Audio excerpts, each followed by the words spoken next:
샬롬, 톰 소여의 모험 9번째. 영광의 시간과 공포의 시간. 영광의 시간과 공포의 시간. 톰은 다시 한번 칭송을 한 몸에 받는 빛나는 영웅이 되었다.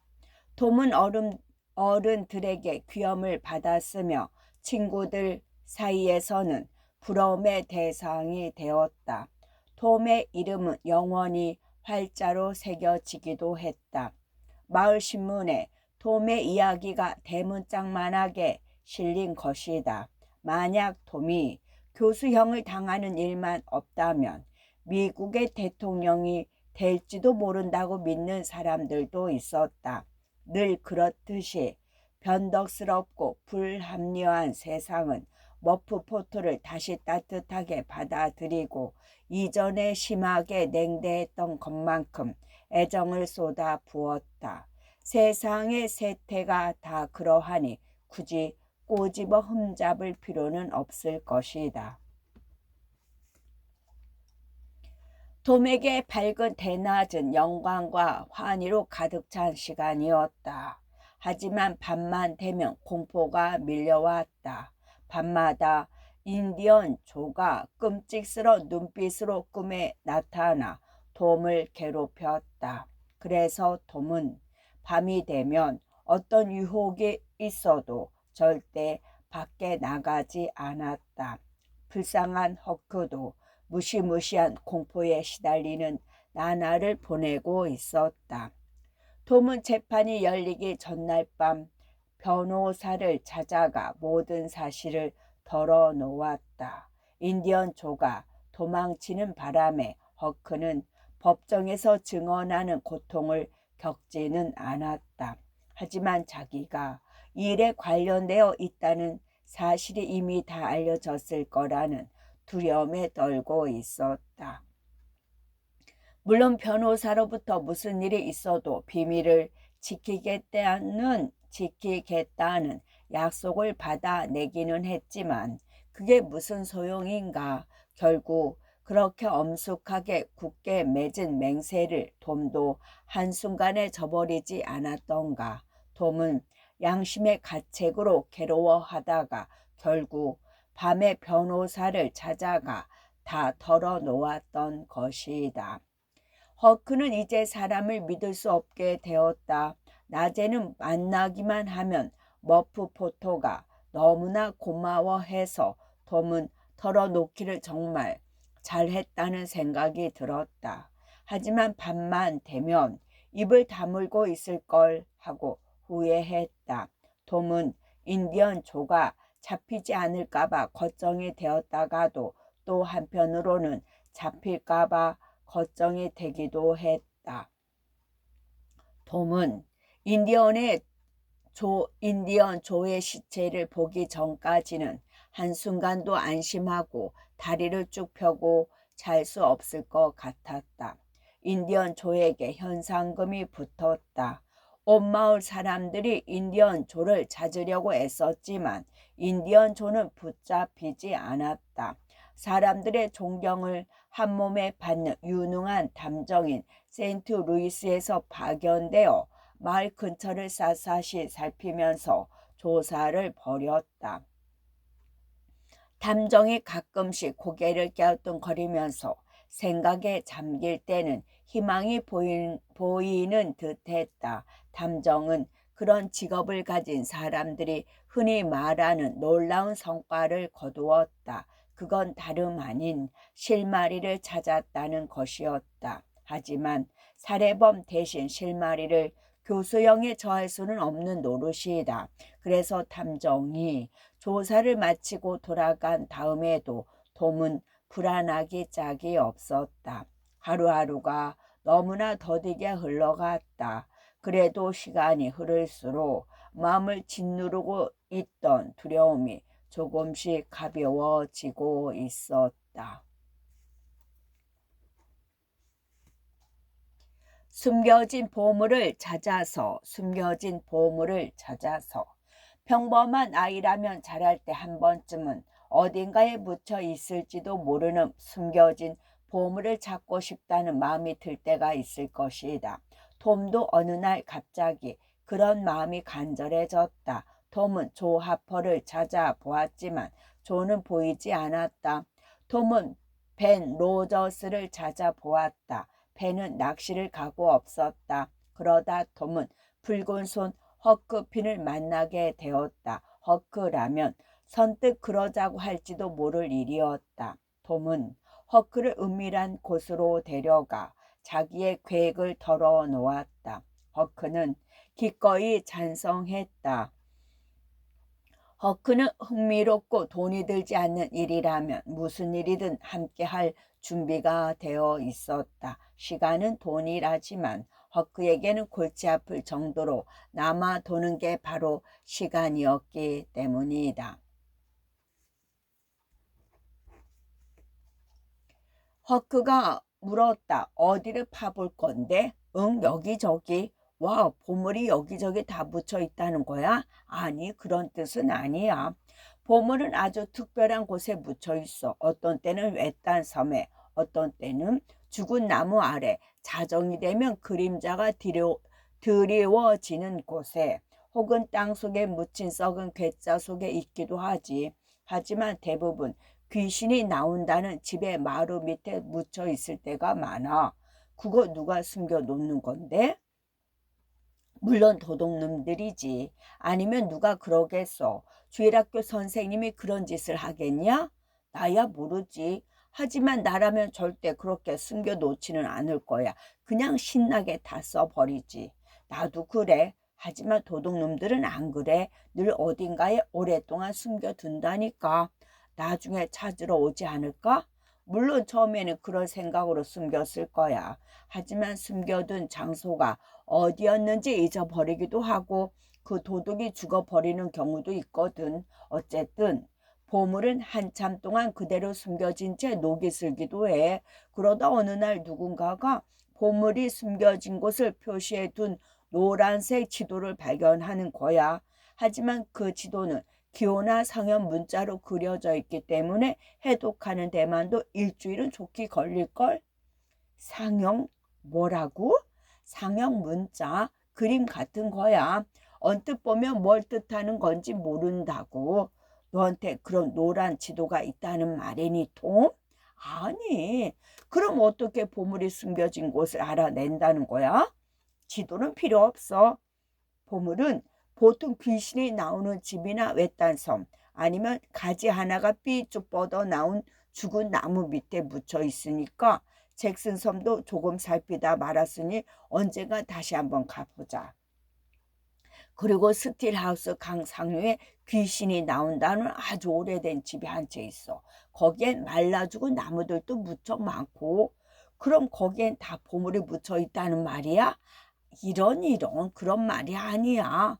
그럼 어딘지 알고 판다는 거야? 전부 다 파헤쳐 봐야지. 그러다 여름 다 가겠다, 톰. 그럼 어때서? 녹슨 금화가 100달러나 들어있는 놋 항아리를 찾았다고 상상해봐. 다이아몬드가 잔뜩 들어있는 썩은 괴짝을 발견했다고 생각해 보라고. 어떻겠어? 허크의 눈이 반짝였다. 굉장하다. 그럼 난 그냥 100달러만 줘. 난 다이아몬드는 필요 없어. 좋아. 하지만 나라면 무슨 일이 있어도 다이아몬드는 양보 안 할 거야. 어떤 다이아몬드는 한 개에 20달러도 더 나간다고. 아무리 작아도 75센트에서 1달러는 될걸. 설마 그게 정말이야? 물론이지. 지나가는 사람 붙잡고 물어봐라. 너 다이아몬드 본 적 없니? 허크? 내 기억에는 없어. 왕들은 굉장히 많이 가지고 있는데 난 왕들은 하나도 모르는 걸. 모르는 게 당연하지.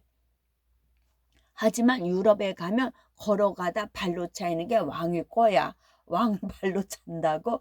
아니, 그런 게 아니라 이런 세상에 그런 말이 아니야. 좀 전에 네가 그랬잖아. 아이고, 내 말은 유럽에 가면 왕을 쉽게 볼 수 있다는 말이야. 발로 차고 다닌다는 말이 아니고 뭐 때문에 왕을 발로 차냐. 내 말은 흔히 볼 수 있다는 뜻이라고. 예를 들면 꼽주 리처드 왕처럼 말이지.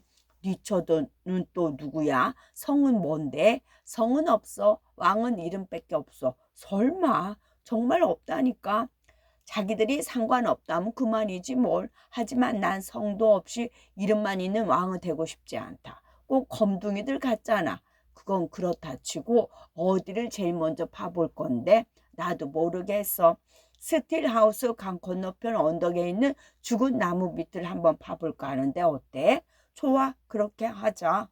그래서 두 친구는 끝이 구부러진 곡괭이와 삽을 들고 5km나 되는 길을 걸어갔다. 언덕에 도착하니 무척 덥고 숨이 찼다. 두 소녀는 근처에 있는 느릅나무 그늘에 앉아 쉬면서 담배를 피웠다. 톰이 말했다. 기분 좋다. 나도 그래. 허크, 만약 여기서 보물을 찾게 되면 넌 네 몫으로 뭘 할 거니? 날마다 파이 한 조각과 소다수를 사 먹을 거야. 그리고 서커스단이 올 때마다 구경해야지. 그럼 진짜 신나겠다. 저금은 하나도 안 할 거야? 저금을 왜 해? 뭐 때문에? 그야 나중에 먹고 살 게 있어야 하니까. 다 소용없는 짓이야. 언젠가 우리 아빠가 다시 이 마을에 나타날 거고 그럼 후닥닥 써버리지 않으면 아빠가 다 챙겨갖고 말 테니까. 넌 네 몫으로 뭐 할 건데 톰? 난 새 북을 살 거야. 또 칼도 장만해야지. 그리고 빨간색 넥타이랑 불독도 한 마리 사고 그 다음엔 결혼도 해야지. 결혼? 당연하지. 톰, 너 어떻게 된 거 아니냐? 두고 봐라. 세상에 결혼만큼 어리석은 짓은 없어. 우리 아빠랑 엄마를 봐. 날마다 싸움만 하더라니까 아주 똑똑히 기억한다고. 그렇지 않아. 내가 결혼할 여자는 절대 싸움 같은 걸 할 아이가 아니야. 톰, 내 생각에 여자들은 다 똑같아. 바가지만 긁어댄다고. 그러니까 너도 다시 생각해 보는 게 좋을 거야. 네 말대로, 내 말대로 해. 그런데 그 여지, 계집의 이름이 뭐야? 계집애가 아니라 여자애야.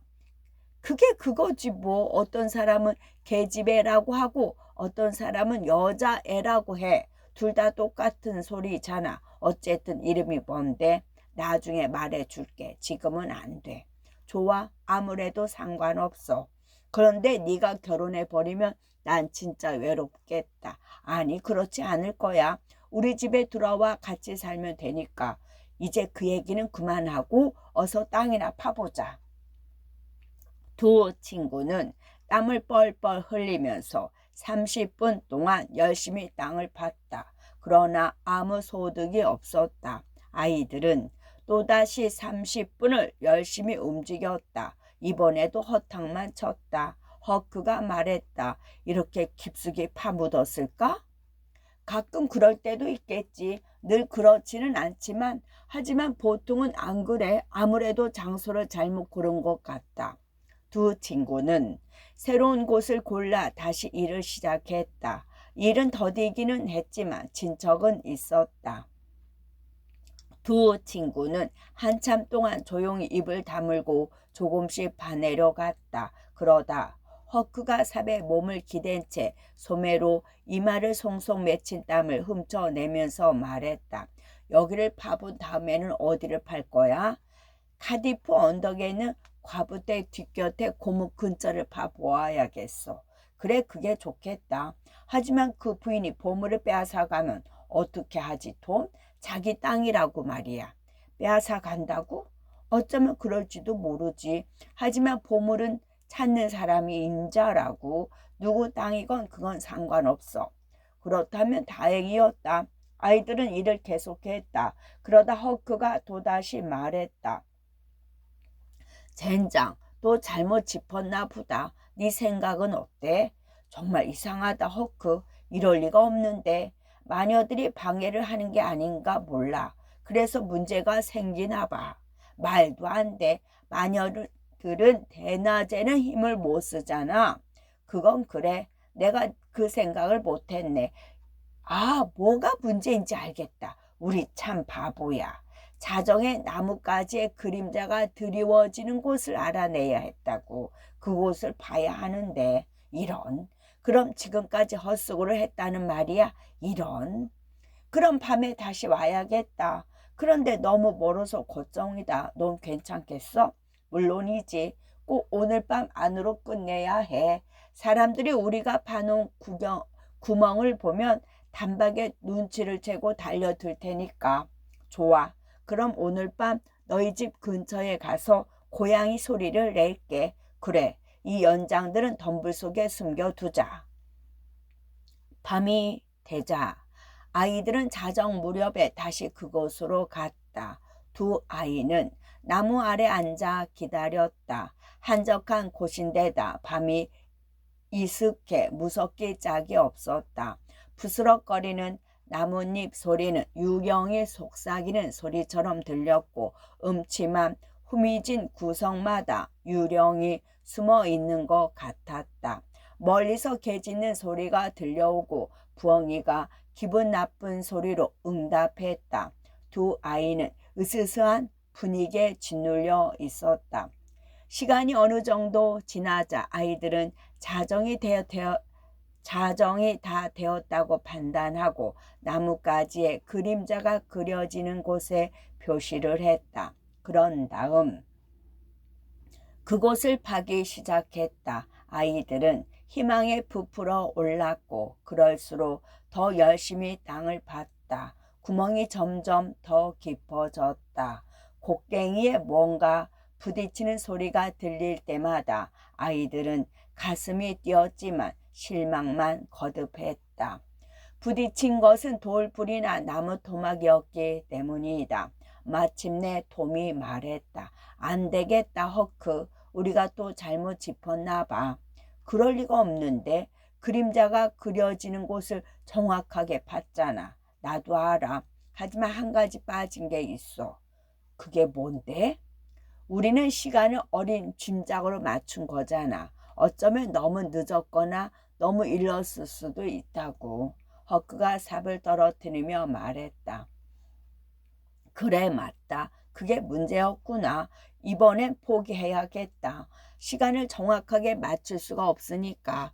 그리고 마녀들과 유령들이 활개치고 다니는 시간에 이런 곳에 있다는 게 너무 끔찍해. 등 뒤에 계속 뭐가 있는 것 같단 말이야. 뒤돌아보기도 겁나. 뒤를 돌아보면 누군가 있을 것 같거든. 여기에 온 뒤로 계속 소름이 끼쳐. 사실 나도 그래, 허크. 사람들은 나무 밑에 보물을 숨겨둘 때 시체도 같이 묻거든. 보물을 지키라는 뜻으로 말이지. 세상에. 그렇게 한다고 말하는 걸 여러 번 들었어. 톰, 난 시체들 근처에서 얼쩡거리기 싫어. 그러다가는 분명히 무슨 일이 일어난다고. 나도 괜히 죽은 사람들을 건드리고 싶지는 않아. 시체가 벌떡 일어나서 뭐라고 말이라도 하면 어쩌려고. 그만해, 톰. 끔찍하다. 알았어, 나도 불안해 죽겠어. 이봐, 톰. 여기는 포기하고 다른 곳을 파보자. 그래, 그렇게 하는 게 좋겠다. 어디를 파볼까? 톰은 잠시 생각해 보더니 말했다. 유령의 집을 파보자. 그래, 바로 거기야. 말도 안 돼. 유령의 집은 싫어, 톰. 야, 시체보다 유령이 더 무섭잖아. 어쩌면 죽은 사람도 무슨 말을 할지도 몰라. 하지만 유령들처럼 수의를 입고 또 다니거나 갑자기 어깨 뒤에서 얼굴을 내밀거나 이빨을 갈지는 않는다고? 난 유령은 정말 싫어. 톰, 누구라도 그럴걸? 하지만 유령들은 밤에만 돌아다니잖아. 그러니까 대낮에 땅을 파면 우리를 방해하지 않을 거야. 그렇겠구나. 하지만 대낮이건 밤이건 유령의 집에 어신거리는 사람은 아무도 없어. 그야 사람이 살해된 곳에 가고 싶어하는 사람은 없으니까. 밤엔 몰라도 낮에 뭘 봤다는 사람은 없었다고. 밤에도 푸른빛이 유리창에 어른거리는 것 말고는 진짜 유령은 한 번도 나타나지 않았어. 하지만 푸른빛이 깜빡거리면서 떠다니는 건 틀림없이 근처에 유령이 와 있다는 소리야. 그건 맞는 얘기라니까. 유령이 아니면 누가 푸른빛을 달고 다니겠냐. 그래, 그건 그렇다. 어쨌든 유령은 대낮에는 돌아다니지 않아. 그러니까 두려워할 필요 없어. 좋아. 정 그렇다면 유령의 집에 가보자. 운명에 맡겨보자고. 두 아이는 언덕을 걸어 내려가기 시작했다. 달빛이 비치는 골짜기 한가운데에 유령의 집이 외로이 서 있었다. 울타리는 이미 없어진 지 오래였고 무성이 자란 잡초들이 계단까지 뒤덮여 있었다. 굴등은 다 무너져 내렸고 창문은 창틀만 남아 있었다. 지붕 한 귀퉁이도 움푹 꺼져 있었다. 두 아이는 혹시나 창문으로 푸른 빛이 휙 지나가는 것이 보이지 않을까 한참 동안 유령의 집을 쳐다보았다. 톰과 허크는 나지막한 목소리로 이야기를 나누며 유령의 집과 멀찌감치 거리를 두고 오른쪽으로 빙 돌아 카디프 언덕 뒤쪽 숲을 통해 집으로 돌아왔다.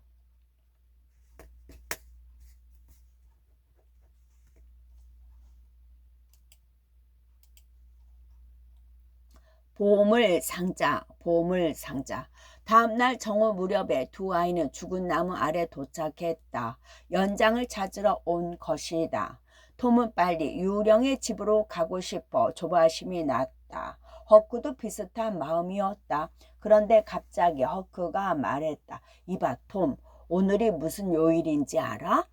톰은 머릿속으로 요일을 따져보고는 깜짝 놀라서 눈썹을 치켜 올렸다. 이런 세상에, 생각도 못했어, 허크. 나도 그랬어. 그런데 갑자기 오늘이 금요일이라는 생각이 번뜩 들더라. 이런. 하지만 조심해서 나쁠 건 없지. 공연이 금요일에 일이 벌렸다가 무슨 일을 당할지도 모르니까. 모르다니? 모르는 게 아니고 뻔한 거야. 다른 날이라면 운이 좋을지 모르지만 금요일은 확실히 아니야. 그걸 모르는 바보가 어디 있어? 네가 처음 알아낸 것처럼 굴지 마, 허크.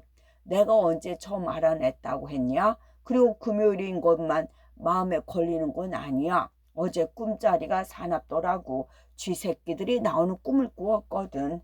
이런, 진짜 나쁜 징조인데.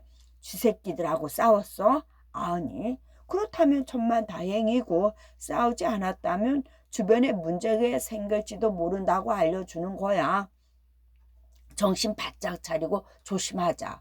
오늘은 포기하자. 그냥 잊어버리자고. 로빈 후드 알지, 허크? 아니, 로빈 후드가 누군데? 영국의 아주 훌륭한 사람 가운데 하나야. 정말 멋진 사람이지. 의적이었어. 와, 나도 그런 사람이 되고 싶었는데. 그런데 누구 물건을 훔쳤는데? 영주와 주교 그리고 부자들과 왕 같은 사람들의 물건을 훔쳤어. 하지만 불쌍한 사람들을 괴롭히는 법은 없었지. 오히려 불쌍한 사람들을 도와주었어. 언제나 훔친 물건들을 불쌍한 사람들에게 공평하게 나누어 주었으니까. 멋진 사람이구나. 그래, 맞아, 허크. 아마 로빈 후드처럼 훌륭한 사람은 없을 거야. 요즘은 그런 사람이 없어. 한 손을 뒤로 묶고도 영국에 그와 맞설 만한 상대가 없었다니까. 그리고 2km나 떨어진 곳에서도 주먹활로 10센트짜리 동전을 매번 정확하게 맞췄대. 주먹활이 뭔데? 나도 잘 몰라. 화려한 종류겠지. 동전 한가운데가 아니라 가장 자리에 맞으면 억울해서 주저앉아 분통을 터뜨렸을 정도래. 우리 로빈후드 놀이하자. 진짜 재밌어. 내가 가르쳐 줄게. 좋아. 두 소녀는 오후 내내 로빈후드 놀이를 했다. 하지만 이따금씩 안타까운 눈으로 유령의 집을 내려다보며 내일 할 일을 계획하고 의견을 나누기도 했다. 해가 뉘엿뉘엿 서쪽으로 기울기 시작하자 아이들은 나무의 긴 그림자를 밟으며 집으로 향했다. 그리고 곧 카디프 언덕의 숲속으로 사라졌다. 토요일 정오가 조금 지난 뒤에 두 소녀는 죽은 나무 아래에서 다시 만났다. 두 소녀는 그늘 아래에서 담배를 피우며 이야기를 나누었다. 그러고는 지난번에 팠던 구멍을 다시 한번 봐보았다. 큰 기대를 걸고 한 일은 아니었다. 15cm만 더 파면 보물을 찾을 수 있었는데 포기하는 바람에 다른 사람이 삽질 한 번으로 보물을 찾아낸 적이 있다는 톰의 이야기 때문이었다. 그러나 이번에도 건진 건 없었다. 그래서 두 소녀는 연장을 어깨에 메고 그 자리를 떠났다. 아이들은 보물 찾기에 필요한 모든 준비가 되어 있다고 생각하면서 유령의 집 쪽으로 향했다. 태양이 뜨겁게 내리쬐고 있었다. 유령의 집에 도착했을 때 쥐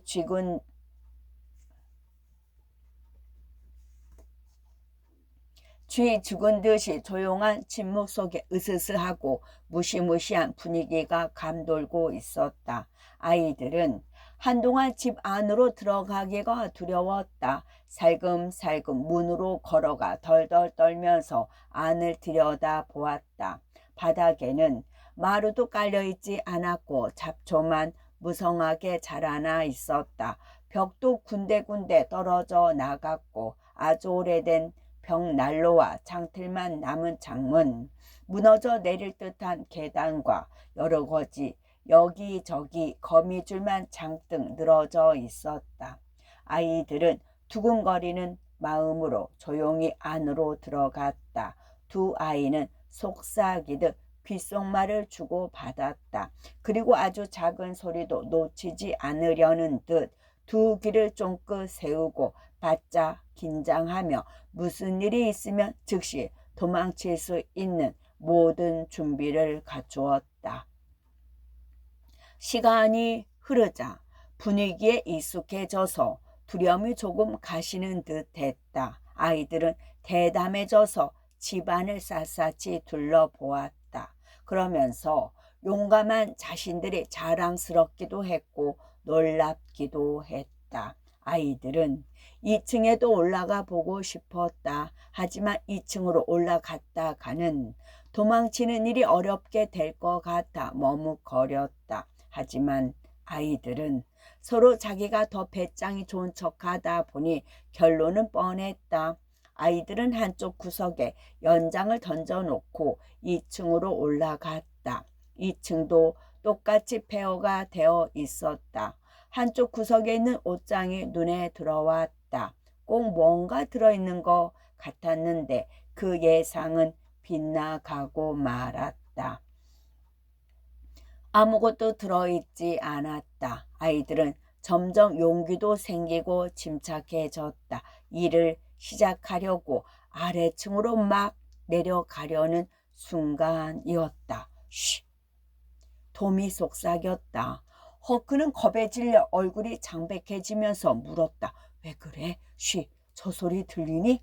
이런 세상에 도망치자. 가만히 있어. 꼼짝하지 말고. 누군가가 문으로 곧장 걸어오고 있어. 두 소녀는 2층 마룻바닥에 납작 엎드려서 구멍에 눈을 댔다.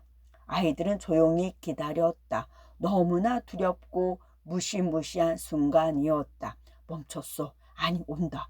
들어왔어. 아무 소리도 내지 마었고 이런 세상에 여기에 안 왔으면 좋았을걸. 두 남자가 들어왔다. 아이들은 속으로 생각했다. 한 사람은 요즘 들어 마을에 한두 번 나타났던 귀머거리에 벙어린 스페인 노인이고 또 한 사람은 생전 처음 보는 사람인데 또 한 사람이란 누더기를 걸치고 몰골이 지저분한 사람이었는데 인상이 좋지 않았다. 스페인 사람은 허연 수염이 덥수룩하게 나 있었고 세라페를 걸치고 있었는데 챙이 넓은 모자 아래로 흰 머리카락을 길게 늘어뜨리고 있었다. 세라페란 아메리카 사람들이 착용하는 화려한 어깨 거리를 말합니다. 그리고 초록색 안경을 쓰고 있었다. 두 남자가 안으로 들어왔다. 또 한 사람이 아주 낮은 목소리로 뭐라고 말하더니 둘은 문을 정면으로 바라보며 벽에 등을 기대고 바닥에 주저앉았다. 또 한 사람이 말을 이었다. 남자가 경계하는 태도를 풀고 큰 소리로 말하자 말이 또렷하게 들려왔다. 생각해 봤는데 별로 마음에 들지 않아. 위험하다고. 위험하다니? 기머글의 벙어리인 줄만 알았던 스페인 사람이 버럭 소리를 지르자 두 아이는 소스라치게 놀랐다. 이 멍청아. 아이들은 그 목소리를 듣고 숨이 멎는 것만 같았다. 몸이 덜덜 떨려왔다. 바로 인디언 조였다. 잠시 침묵이 흘렀다. 드디어 인디언 조가 말했다. 저 위에서 한 집보다 더 위험한 일이 뭐야? 그래도 아무 일 없었잖아. 그건 다르지. 저강 상류 쪽엔 집들이 없잖아. 우리가 실패하지만 않았다면 왔다 간 것도 모를 거라고. 참나. 별거 대낮에 여기 오는 것보다 더 위험한 일이 어디 있겠어. 우리를 보기만 해도 의심할 텐데. 나도 알아. 하지만 여기밖에 숨을 곳이 없잖아. 나도 이 허름한 오두막에서 하루빨리 벗어나고 싶다고. 어제도 그렇게 하려고 했어. 그런데 이 망할 녀석들이 여기가 훤히 내려다 보이는 언덕에서 놀고 있으니 어디 움직일 수가 있어야지. 망할 놈들. 망할 놈들은 덜덜 떨고 있었다. 아이들은 어제가 금요일이라는 것을 기억해내고 하루 기다려 보기로 했던 것이 얼마나 다행이었나 하는 생각이 들었다. 아니 하루가 아니라 1년을 기다릴 것을 잘못했다는 후회가 들었다. 두 남자는 음식을 꺼내 점심을 먹었다. 오랫동안 조용히 생각에 잠겨있던 인디언 조가 말했다. 이것 봐. 자네는 다시 상류 쪽으로 올라가 있어. 내가 연락할 때까지 거기서 기다려. 내가 다시 한번 마을에 내려가서 기회를 엿보도 갈 테니까 잠시 상황을 지켜보다가 적당한 때를 골라 위험한 일을 처리한 다음 텍사스로 가는 거야. 함께 도망치는 거라고. 만족할 만한 제안이었다. 곧 두 남자는 하품을 했다. 인디언 조가 말했다. 졸려 죽겠어. 이젠 자네가 망을 볼 차례야. 인디언 조는 잡초 사이에 웅크리고 앉았다. 그러더니 곧 코를 골기 시작했다. 친구가 한두 번 인디언 조를 흔들자 조용해졌다. 잠시 뒤 망을 보던 남자도 꾸벅꾸벅 졸기 시작했다.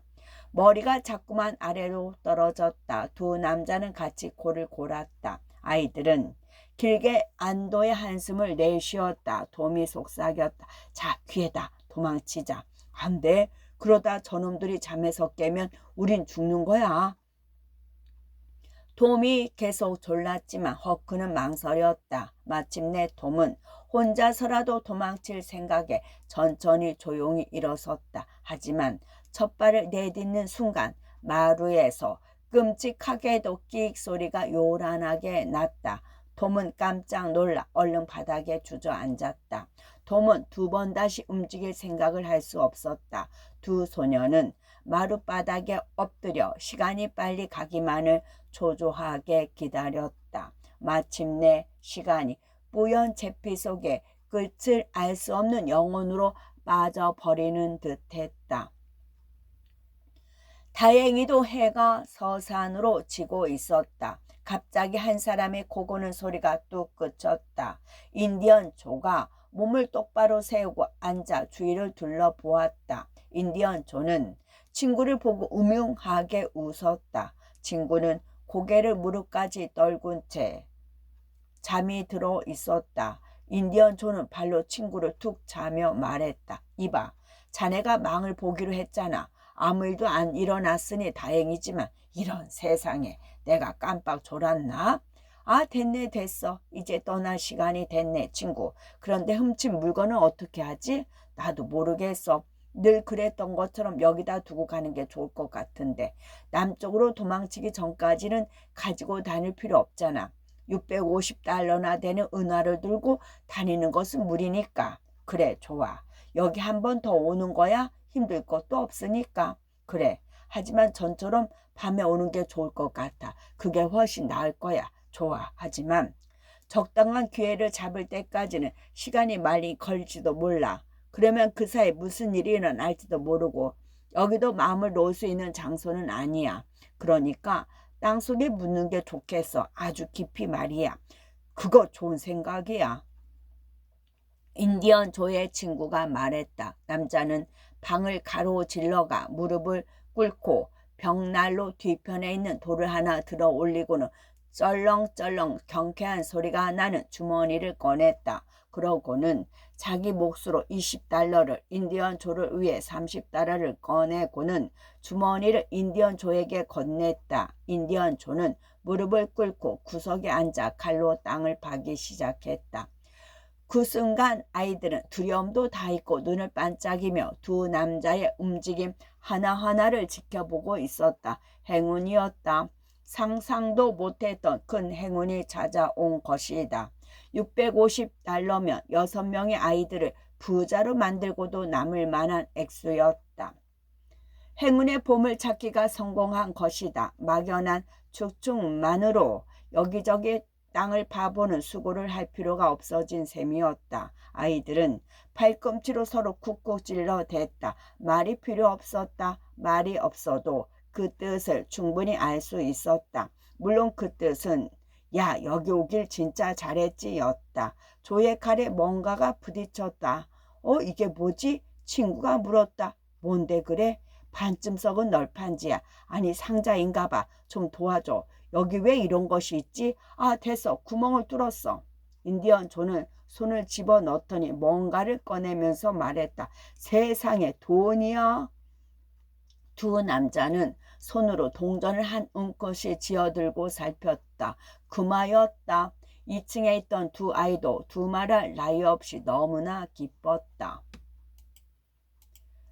조의 친구가 말했다. 빨리 파내자. 벽난로 건너편 서쪽 구석 잡초 사이에 녹슨 꽃갱이가 있던데 내가 조금 전에 봤어. 조의 친구는 달려가 아이들이 두고 간 곡괭이와 삽을 가져왔다. 인디언 조가 곡괭이를 받아들더니 조심스럽게 살폈다. 인디언 조는 고개를 갸우뚱거리며 혼자서 중얼거리다가 땅을 파기 시작했다. 곧 상자를 꺼낼 수 있었다. 상자는 그다지 큰 편은 아니었는데 가장자리가 쇠로 둘러져 있었다. 오랜 세월이 흘러서 녹이 슬긴 했지만 원래는 무척 단단했던 것처럼 보였다. 두 남자는 흐뭇해하면서 아무 말 없이 보물을 내려다 보았다. 인디언 조가 대답했다. 이봐, 수천 달러도 넘겠어. 인디언 조의 친구인 낯선 남자가 말했다. 뮤럴 일당이 어느 해 여름을 여기서 보냈다는 소문이 있긴 했는데 나도 알아. 이게 바로 그 녀석들 물건 같은데 그럼 이제 자네가 말하던 일은 벌리지 않아도 되겠군. 호녀라 조는 이마살을 찌푸리며 말했다. 자넨 아직도 날 모르는군. 일의 앞뒤가 어떻게 된 건지 파악이 안 되는 모양이야. 난 돌이 필요해서 그러는 게 아니라고. 난 복수를 하려는 거야. 그렇게 말하는 인디언 조의 눈에 살기가 번뜩였다. 어쨌든 그 일에 자네 도움이 필요해. 그 일을 처리한 다음 텍사스로 갈 거야. 자네는 아내와 자식들이 있는 곳으로 가서 내가 연락할 때까지 기다려. 자네 생각이 그렇다면 그렇지 뭐. 그런데 이 물건들은 다 어떻게 하지? 다시 묻어둘까? 그래. 2층에서는 기뻐서 어쩔 줄을 몰랐다. 아니지. 그렇게 하면 안 되겠어. 2층에서는 여간 실망스러운 게 아니었다. 깜빡 잊고 있었는데 곡괭이에 묻어있는 흙을 보니 사용한 지 얼마 안 되는 것 같았어. 아이들은 더럽 겁이 나 새파랗게 질러버렸다. 곡괭이와 삽이 뭐 때문에 여기 있겠나? 누군가가 여기 갖다 둔 거라고. 그런데 그놈들은 어디로 갔을까? 아무도 못 봐서 무슨 소리도 못 들었고 이걸 여기 도로 묻어두었다가 놈들이 와서 땅이 파헤쳐진 걸 보면 어쩌지? 안 되지. 그러면 안 되지. 내 은시처로 옮기자고. 그래, 그게 좋겠군. 진짜 그런 생각을 했어야 했는데 1호로 갈까?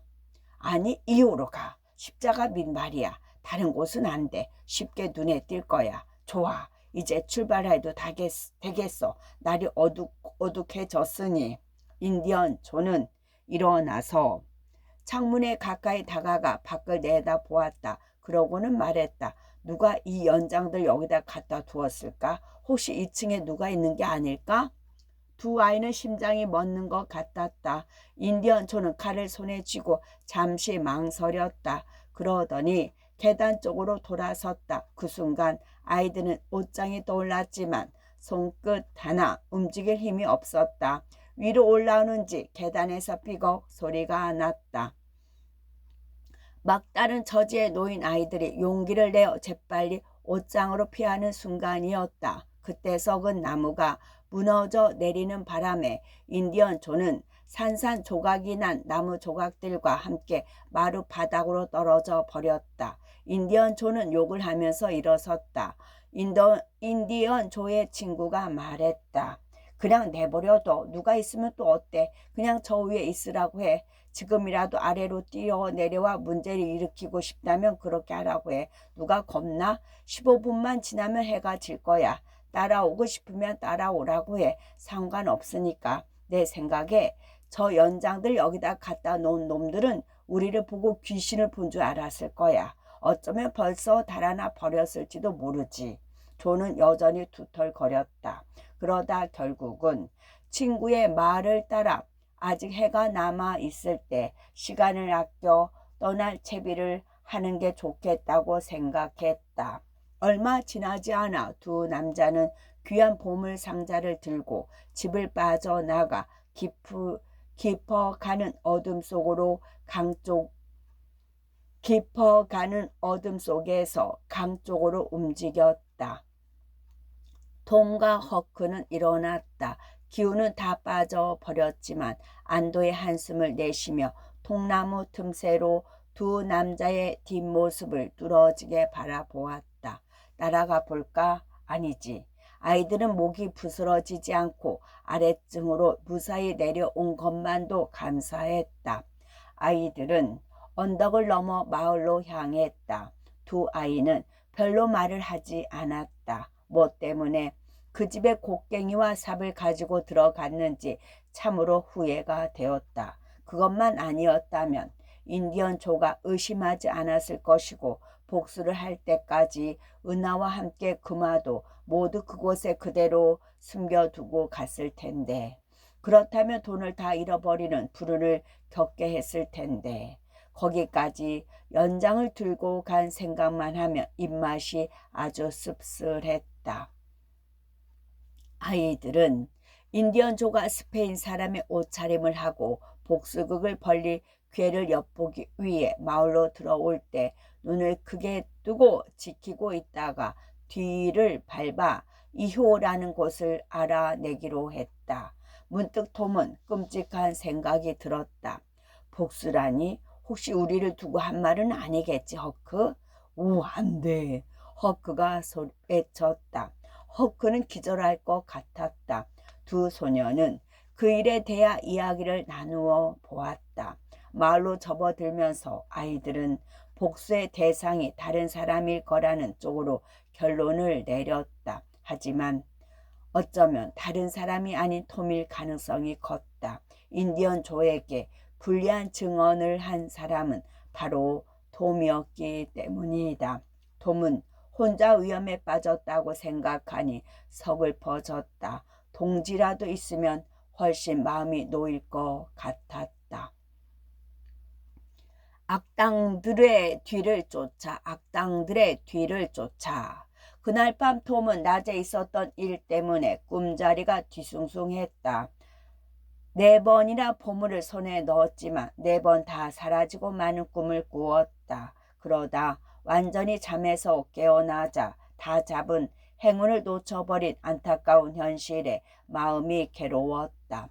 새벽녘에 톰은 침대에 가만히 누워 어제 일어났던 엄청난 사건을 돌이켜 보았다. 이상하게도 아득히 먼 나라의 이야기나 다른 세상에서 일어난 일처럼, 아니면 아주 오래전에 일어났던 일처럼 느껴졌다. 너무나 엄청난 사건이어서 꿈을 꾼 것 같기도 했다. 그도 그럴 것이 어제 본 금화가 너무나 엄청난 액수라 현실이라고 믿기 어려웠기 때문이다. 톰은 지금까지 $50 이상은 본 적이 없었다. 그리고 그 나이 또래의 아이들이 그렇듯이 톰도 몇백 달러니 몇천 달러니 하는 단위들은 그저 말로만 존재하는 숫자일 거라고, 이 세상에 존재하는 것은 아닐 거라고 생각했다. 돔은 100달러나 되는 큰돈을 가진 사람이 실제로 있으리라고는 단 한 번도 생각해 본 적이 없었다. 돔이 보물이라고 생각하는 정도는 10센트짜리 은화 한 움큼과 얼마일지는 모르지만 손으로 쥐게 벅찰 정도의 지폐 한 다발 정도였다. 하지만 생각하면 할수록 어제의 사건이 점점 더 또렷하게 떠올렸다. 그래서 이제는 떠올랐다. 그래서 이제는 꿈이 아닐지도 모른다는 쪽으로 기울어지고 있었다. 톰은 이 문제를 확실하게 해둘 필요가 있다고 생각했다. 톰은 서둘러 아침을 먹고 나가 허크를 찾아보았다. 허크는 평평한 배의 뱃전에 앉아 발을 물에 담그고 아무 생각 없이 앉아 있었다.